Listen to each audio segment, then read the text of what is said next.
Alamin natin ang iba pang detalye. Edniel Parosa. Edniel. Lumusob sa tapat ng Camp Aguinaldo dito sa Quezon City.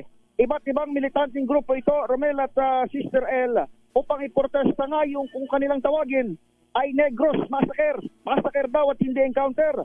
Ayon sa mga tauhan ng Philippine National Police na nakabantay rito sa bahagi ng EDSA Santolan northbound, nasa 70 katao itong nagpo-programa sa harap na headquarters ng Armed Forces of the Philippines. Kinabibilangan sila ng Bagong Alyansang Makabayan, maging yung grupong karapatan at iba't iba pang mga organisasyong kumukondena sa pagkasawi ng 19 na kataong sabi ng Philippine Army ay mga miyembro ng NPA o New People's Army.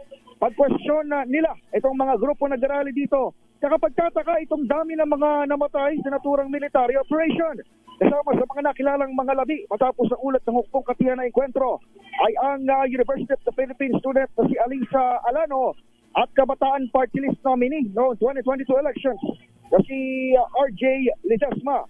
Pero giit si Army spokesman Colonel Louis de Maala sa ating panayan kahapon, armado at totoong kasapi ng rebelding kilusan ng mga nabanggit. Pag-question din ni Defense Secretary Gibo Chodoro, anong ginagawa ng mga estudyante sa encounter site na may tuturing ding obstruction of justice kung hindi man sila tunay na armado. Narito naman, pakinggan natin kung maririnig nyo itong nagpapatuloy na sagot at tinig ng kilos protesta.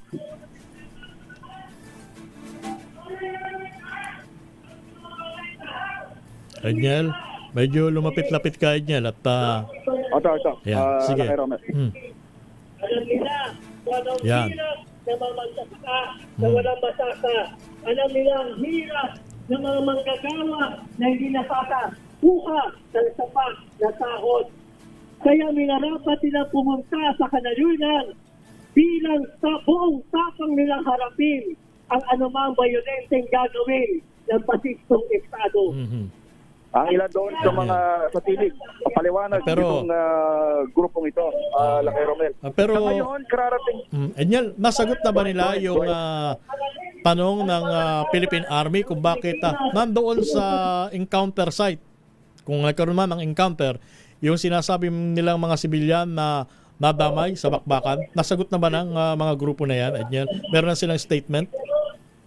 Kagaya nung narinig doon sa, I don't know kung gaano kalinaw yung lumitaw sa ere natin, Romel, pero very vague at general pa rin yung statement nila. Ang kanilang tugon doon sa tanong kung bakit naroon yung mga kasama, mga estudyante at iba pang mga social worker. Ang tanong naman nila pabalik, Lakay Romel, bakit hindi? Bakit naman daw hindi? Dahil sila yung mga nagsiservisyo raw doon sa nasabing lugar, sa mga magsasaka, at iba pang mga, of course, mga nabibiktima rin ng injustices at gaya na lamang ng kahirapan at ongoing na issue ng korupsyon. Pero yung specifics na kay Romel ay hindi pa rin nababanggit. Yung same big at general statement, itong kanilang binabanggit dito sa harap ng AFP headquarters. Pero habang sila ay nagpapatuloy sa programa na ngayon lamang, karating lang ng Civil Disturbance Management Personnel, mga CDM ito, ng pulisya, may mga tangang shield o kalasag at pumosisyon dito sa tapat ng AFP gate. Pero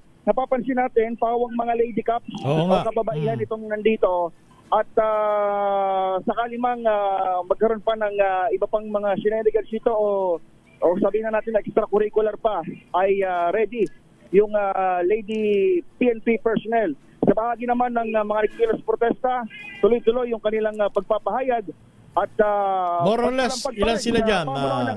Edniel, Negros encounter. more or less, meron bang 100 yung mga nagsasagawa ng kilos protesta?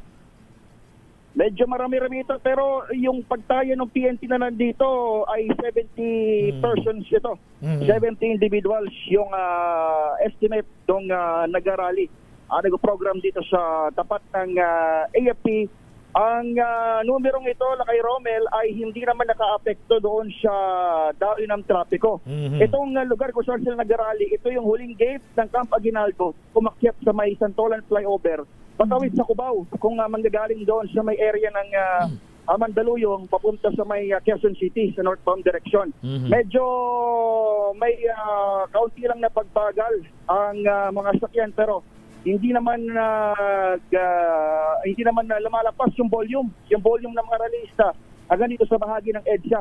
Kanina may mga sumasagot na mga motorista dito sa mga rallyista at yung mga rallyista ay sumasagot pabalik, pero maliban doon sa bahagyang sagutan ay peaceful naman so far. Okay. At tuloy-tuloy lang yung ekspresyon at pag-question itong mga nabanggit na mga grupo kaugnay nga nitong controversial pa rin na enkwentro, sabi ng militar, massacre para naman sa bahagi nitong mga progresibo.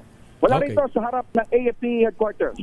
Ako si Edniel Parrosa, DZRH. Una sa Pilipinas, una sa Pilipino. Maraming salamat, Edniel Parrosa.